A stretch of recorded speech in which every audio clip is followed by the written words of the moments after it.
Hey y'all.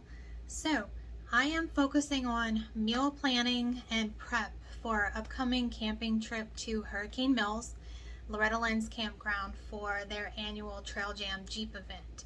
We usually go every year. We missed last year, unfortunately. Um, but this is going to be focused on planning for this event. Originally, we started out going in a tent. Then, during COVID, we built a homemade pop up camper, and Hurricane Ida destroyed that. So now we have a travel trailer that has a kitchen. So, going from no kitchen to a full kitchen with a little refrigerator is really exciting. But so, you may have seen these hacks before. This is what we use and what works for us. Um, we don't have it all together. We're just going with the flow and letting the Lord lead. So basically, I know that for breakfast, we don't want to eat anything too heavy or extravagant. We're going to be on the trails all day, and nobody wants to have to poop all of that out in the wilderness. So I know that we're probably going to just have snacks during the day. We may come back and check out the food trucks at lunchtime. If not, we can just make sandwiches or whatnot, just something simple. So I am focusing mostly on our evening supper dinner meals. And I decided that although I'll keep everything in my head, it was a lot better just to write it down by meal, not necessarily the nights that we're going to have them, but just so that I can see the ingredients and know that I have everything, because having Campfire nachos with no cheese is going to be a little disappointing, right? So other than that, we haven't been back to Loretta Lynn since their devastating flood. So I don't know what resources they do or don't have available anymore. I do know that usually when you leave your trash by the roadside, their gracious employees will come pick it up for you. They do have a few dumpsters, but when you go to big events such as TrailJam, those dumpsters fill up quite quickly. And we've had to get rid of our trash by driving 20-30 minutes to the nearest gas station because it is rustic and you're out in the middle of nowhere with very limited cell service, and grocery stores.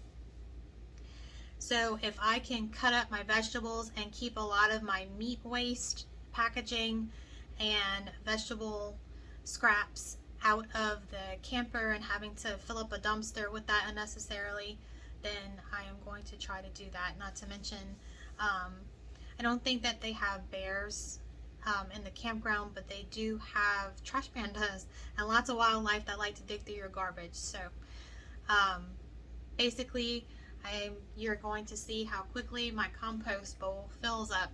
And we feed it to our animals, and then we'll just use it as compost for our garden in a year. But, so, yes. And another thing, you've probably seen this before, the coffee creamer containers, because I am going to start with our breakfast prep. And when we would tent camp, we usually didn't have access to water hookups or any hookups. But Loretta Lynn's does let you get a hookup site and use your tent on it. So, but these little containers were nifty. We use them for your pancake mix. You just put your dry mix in here, don't pre-mix it. And I eyeball it with water, but you can use a permanent marker and write the amount of water that you need across it. And of course it has the snap lid. You open it up, it's got the opening with the bevel pour spout, and it's easy, quick, less mess to pour on your griddle or your pan. So, but for this trip, am going to be using this to scramble some duck eggs to put in here. And because our camper is unlevel during our traveling, we can't use our refrigerator.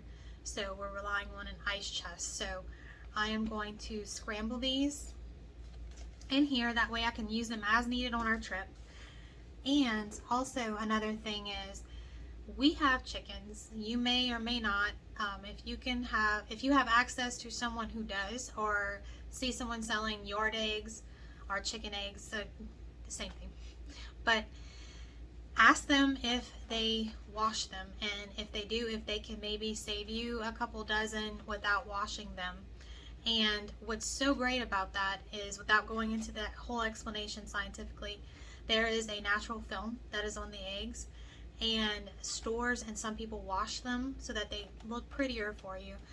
But if you leave this film and you don't wash your chicken eggs that you get from your own chickens or from someone who has them, they can stay at room temperature on the counter for several months without spoiling. And that's what we do here. But you can store them in a styrofoam container, or you can pick up this nifty plastic tray that we got at Walmart, I think for $2.60, $2.80. It was $1 less than Academy. But it holds 12 eggs, and it will keep it safe in the rattling in the RV, or in your car, wherever you store it at. And we will use these eggs as needed on our trip. So if we run out of our scramble mix, we know that we have these eggs that we can use, and they don't have to be refrigerated. We have a small refrigerator in our Hideout 175BH, so this helps out a lot. So if you can get some yard eggs, it's a great source of protein, and it's easy to keep without having to have it refrigerated. But it has to be chicken eggs that have not been washed. The grocery stores unfortunately wash those eggs, so you need to get those yard eggs or chicken eggs. So anyway, yes, so let's get started. So I have the duck eggs scrambled. You could crack them open into the, if you're coordinated enough, I'm not, whole eggs into there and then shake it up to scramble them, but I like to add a little bit of milk and have them scramble beforehand. So just pour it in like so.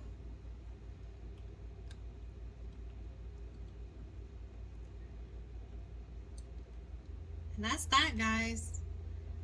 You can fill it up. I don't want to over prepare because we've gone camping before and wasted so much food thinking that we were going to be so hungry, and we didn't even use all of the food, which is the other reason why we're bringing the yard eggs that haven't been washed. That way we can just use those as needed. But yeah, that's it. You can season them. You can make omelets out of this and put all your vegetables in it ready to go, herbs and whatnot. But you just pop it open, pour it in your pan or skillet, and it's ready to go.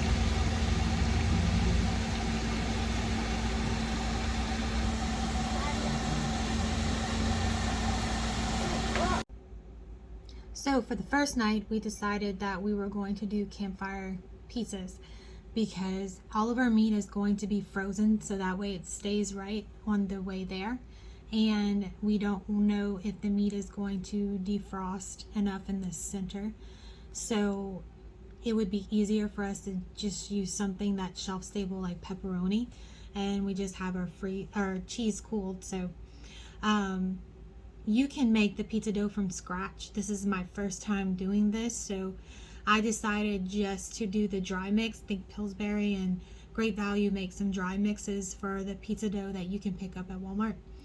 And I have a jar of sauce and our pepperoni, our cheese, and our son likes black olives. So majority of it, aside from the cheese, is not perishable.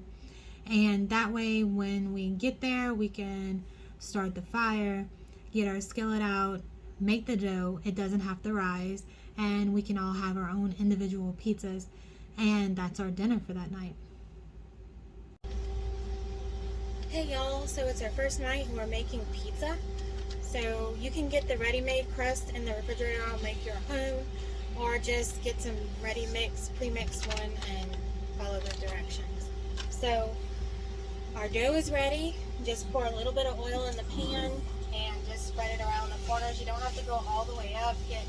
Coat the entire bottom of the pan, and then once you do that, the dough, this mix wanted us to wait 5 minutes for it, so it's nice and ready.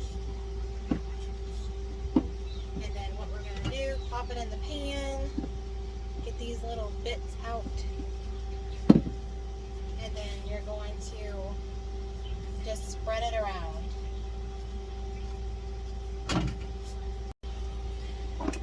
Okay, so now that you have it spread throughout your pan, this is a thin crust, so if you make your own, you can actually get half mozzarella sticks like the string cheese, and you can put it around and fold the dough over and make a stuffed crust.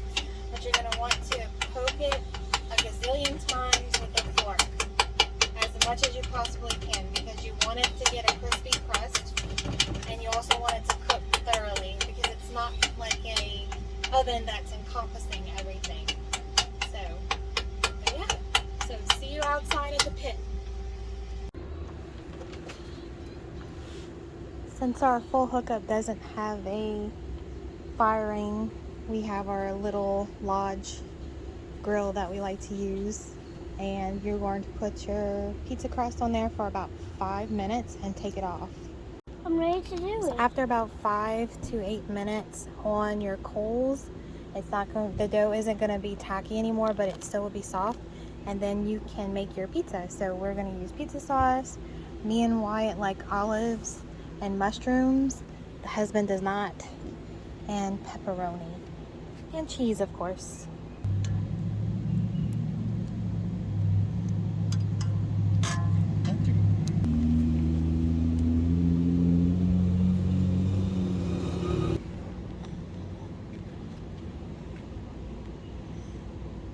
Unlike the pizza sauce on the edges, try to get the olives spread out.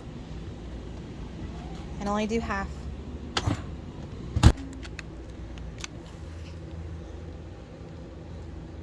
Oh yeah.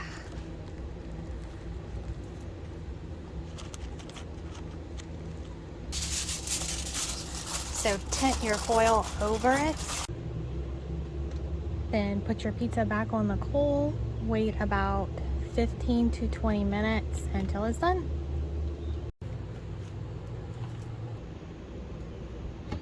And that is how you make a campfire pizza.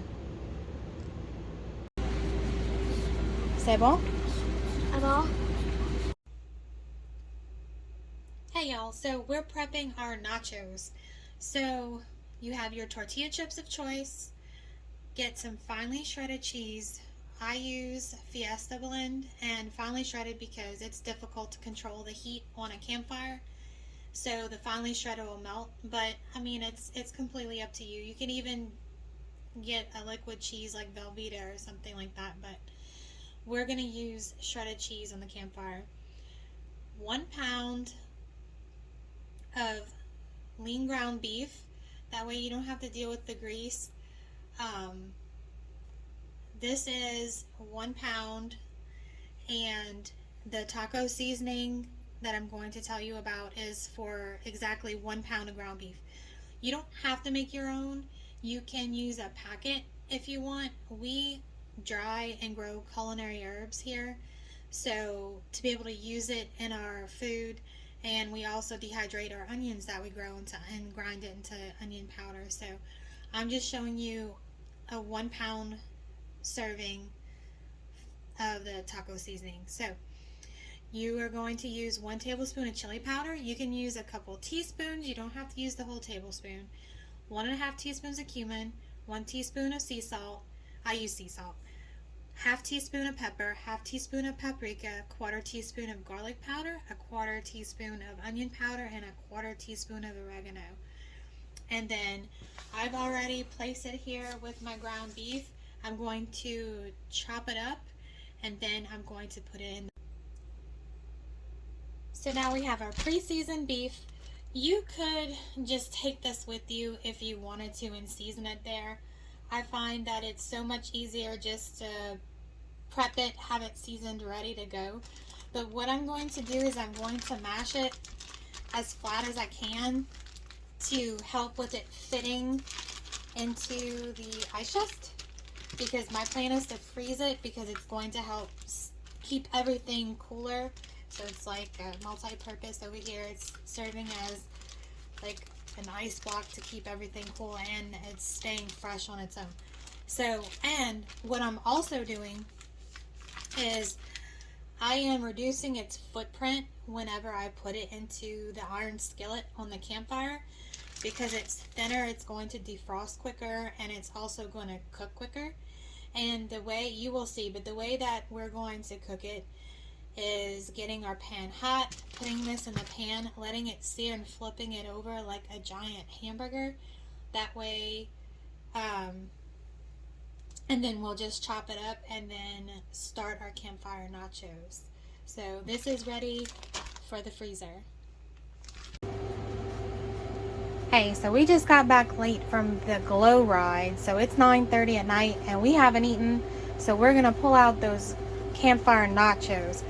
Now you're just gonna pour a little bit of oil or butter because you just want enough to keep the meat from sticking since we used a lean type ground meat. Okay, so I took a napkin, spread the oil around, and wasn't this nice that the meat is already pre-seasoned since we're tired and want to eat.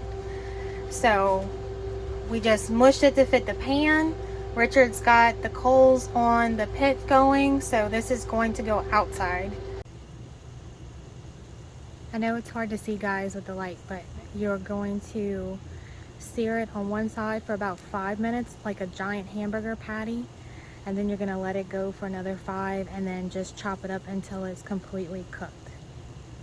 So once your meat is chopped the way that you want it, you're going to prepare your pan of chips. So again, I believe it says 9 by 13 pan, just a typical casserole cake pan, aluminum that you can toss away. Layer your chips the way that you want. We like to do a layer of chips, cheese, and then spread your meat. It's kind of like a nacho lasagna. We'll put our final topping since not everybody likes the same things once all of this is together, but if there's anything that you like being heated and melted and cooked up, then this is your time to put it. So now that you have everything layered the way that you want, we're going to cover it with aluminum foil so that it melts quickly and evenly, and then place it back on the fire for just maybe 2-3 minutes until everything's melted to your liking. What? Look at that armadillo over there. Can't get away from them in the South, eh? The grand reveal. Oh yeah. You can melt the cheese more, but we're starving. Look how amazing. And then we're going to dress it. I have those chopped tomatoes, some jalapenos, some black olives from our pizza to use, and that's it. Alright, so now we're going to prep our marinade for our chicken kebabs.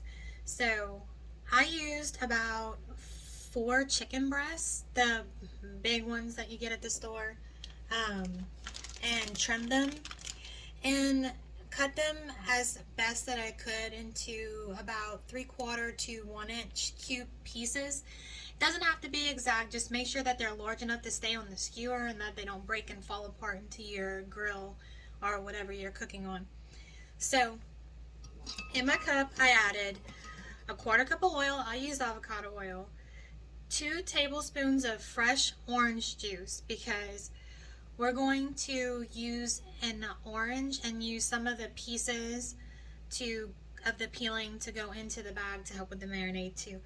A tablespoon of soy sauce, a tablespoon of balsamic vinegar, 2 tablespoons of brown sugar, a teaspoon of Worcestershire sauce or Worcestershire sauce or whatever the joke is, 1/2 teaspoon of garlic powder, 1/2 teaspoon of salt, and 1/2 teaspoon of pepper. And you can adjust the ingredients always, like the salt and pepper, to your taste. So that's it. Just mix all of those ingredients together and incorporate them. And I already have them in my bag. The chicken pieces, pour it in.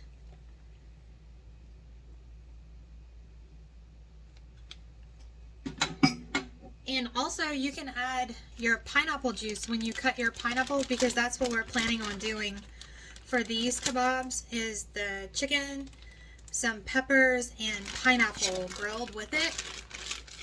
So on your cutting board or your plate, whatever you're cutting your pineapple on, you can also pour some of the pineapple juice. It doesn't have to be exact. Oh, I did forget to add the oranges.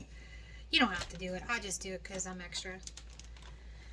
So, squeeze out some of the air. That's mostly just, you know, to give you less of a footprint in your ice chest. I don't know why I keep saying ice box.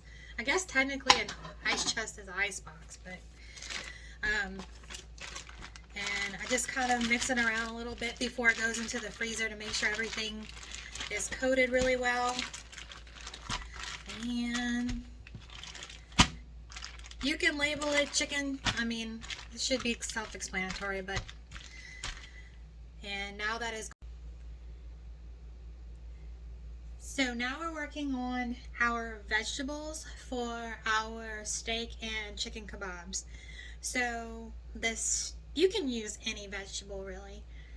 Our standard vegetables are the onions, peppers, zucchini, and we're going to do fresh pineapple.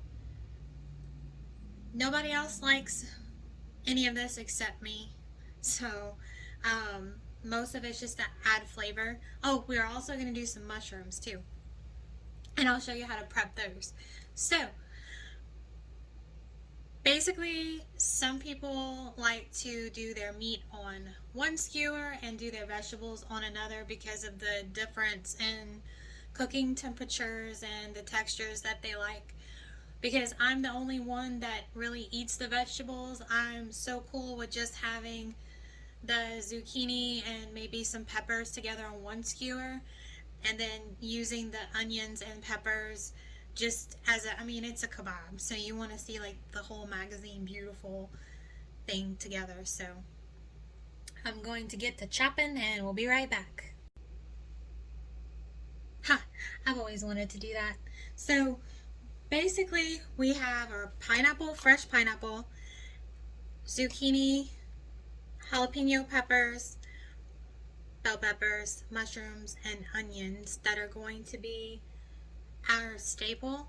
I also want to roast potatoes on the grill. I probably won't put those on skewers, but I will, because there will be little waste, I will cut those when we were actually at the campground, especially since potatoes like to brown once you cut them. So you're probably like, well, why can't you just mix all of these up? And I mean, you could, but since these vegetables probably won't be grilled or used for at least another couple of days, I'm going to put them in the refrigerator, not freeze them, because frozen vegetables, some of them without parboiling, will just get mushy when they defrost anyway. So they'll be fine in the refrigerator until then. The onions are very potent, so the flavor could cross to the bell peppers. The jalapenos are separate from the bell peppers because of the different spices and flavors. So basically, if you want to put them together to save space and plastic waste, you can, but the flavors might infuse into each other, so I'm separating them. Also, just because some things have natural gases that cause fruit to ripen and rot faster.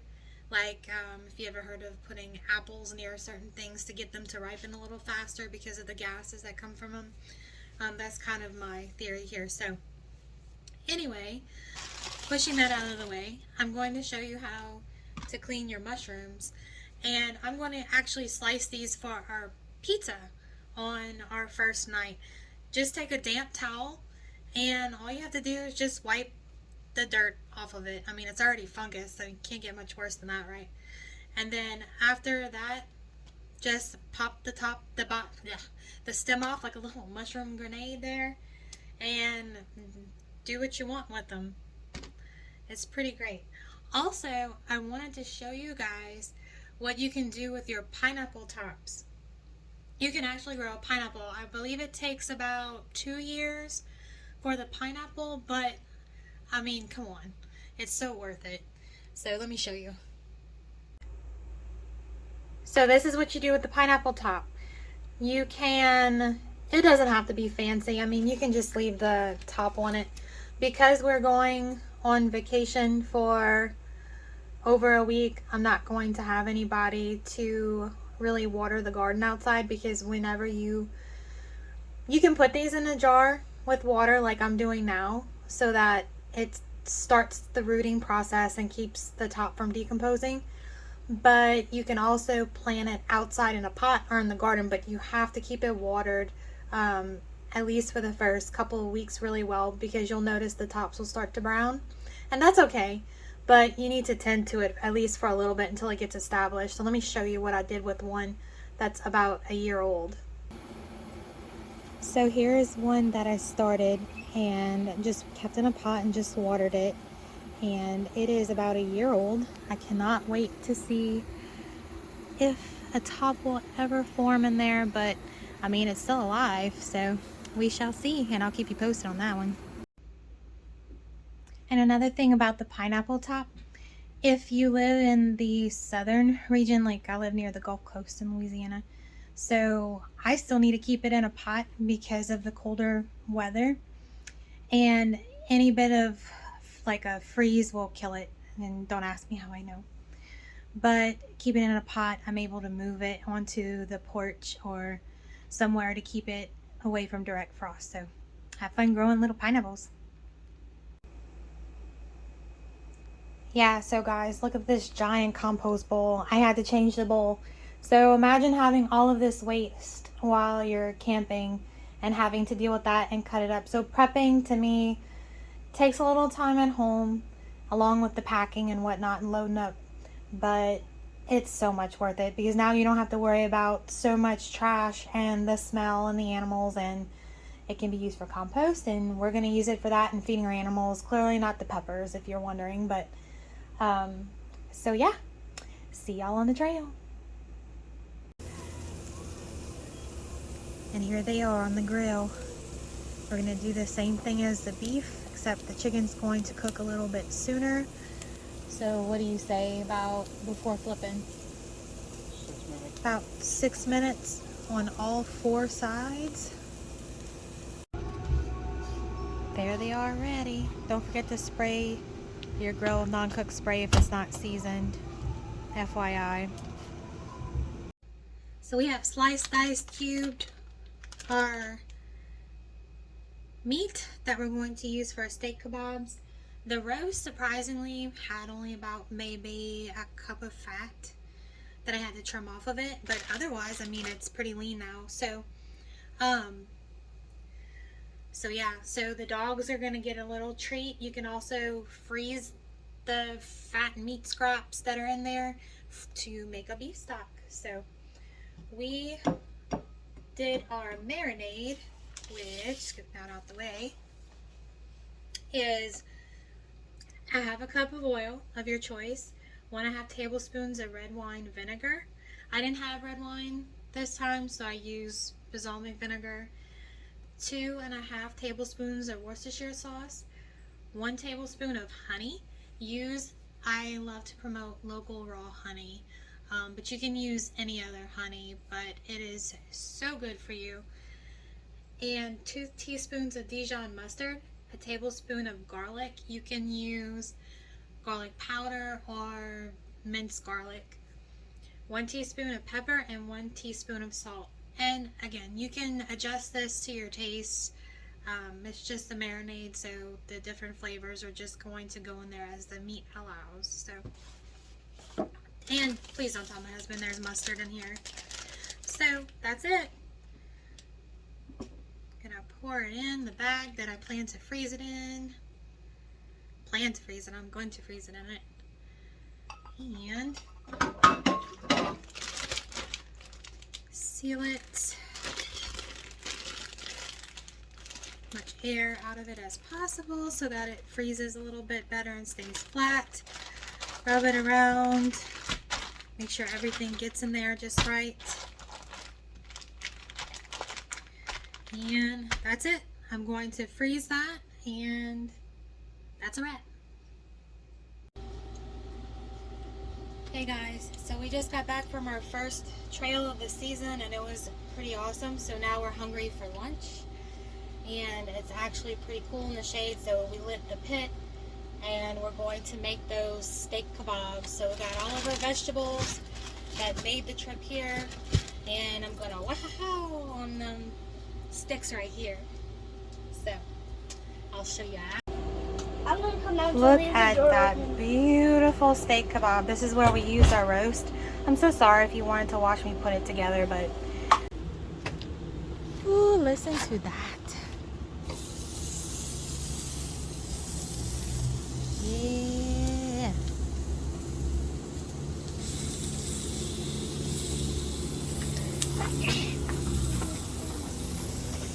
It makes me sneeze. Oh, I wish y'all could smell it. And don't do that without gloves.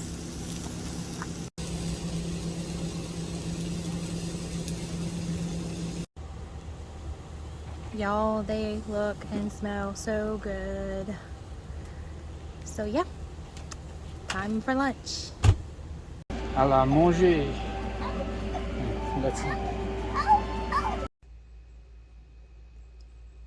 I can't wait to show you guys this that we love to do.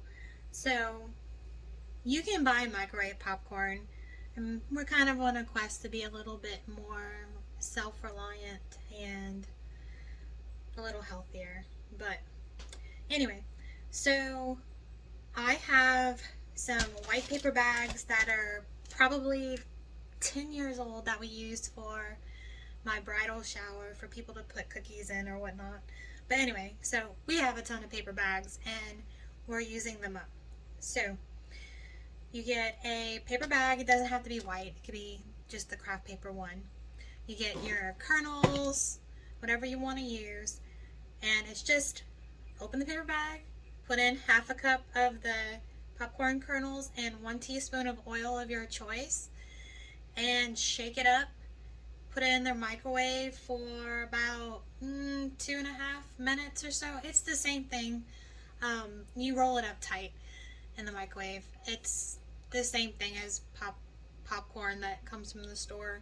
Whenever you start to hear the popping stop, you just take it out of the microwave, since every microwave is sort of different. But it's really fun, it's really easy, and cost efficient. So enjoy.